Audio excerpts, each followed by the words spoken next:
Decía Rodari que el cuento clásico es el lugar de encuentro de todas las hipótesis. Yo creo que ese es el punto de encuentro.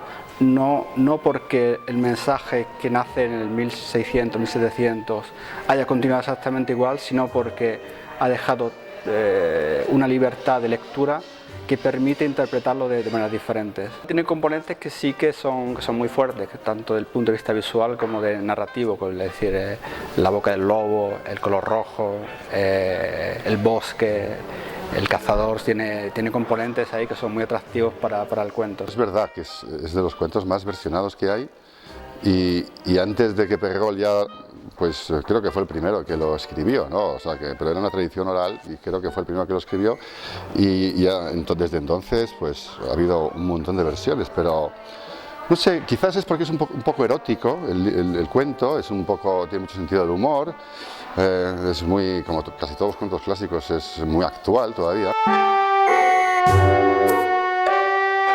Los libros, los clásicos, las historias clásicas crecen con nosotros y eso es lo bonito que tiene. Caperucita yo creo que es excesivamente intemporal.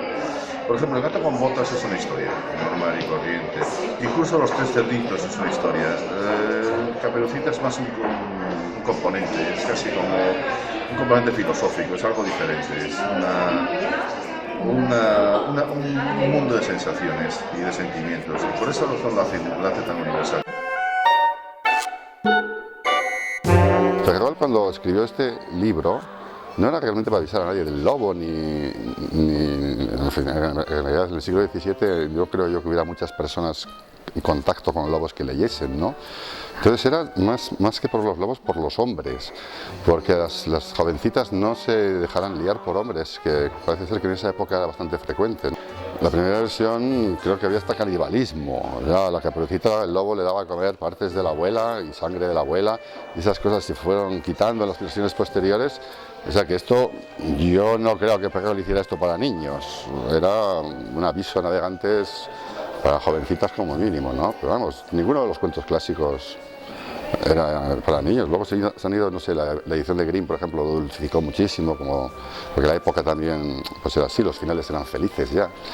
Pero vamos, yo creo que los libros que se hacen, por ejemplo, en España ahora, tanto los álbumes ilustrados como los libros, los que antes se entendían para niños, ahora se hacen de 0 a 100 años. Y yo creo que tiene ahí registro suficiente y los niños son muy inteligentes y comprenden mucho más que los adultos, incluso las propuestas gráficas. El sentido real del cuento de Perregol no tiene nada que ver con las adaptaciones posteriores de los hermanos Grimm o de las miles que se han hecho, tanto por ilustradores que han cogido el texto y lo han reelaborado, como de otros autores. Es verdad que los personajes femeninos generalmente han estado relegados a ese ámbito de las princesas o de las reinas, y en el caso de Caperucita pues es una niña, vamos a llamar, normal, entre comillas lo de normal, pero bueno, normal.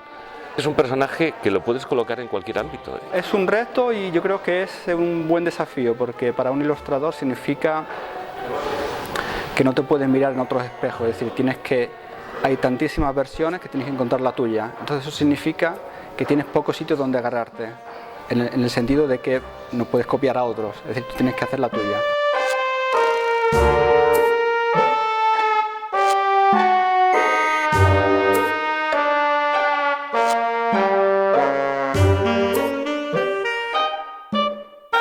Da un poco de miedo porque hay muchos precedentes, hay muchas buenas publicaciones, hay muchos trabajos estupendos, entonces da bastante respeto y bastante miedo. Al final un poco se trata de hacer lo tuyo, de convertirlo en tu propia historia y perder todo ese tipo de miedos.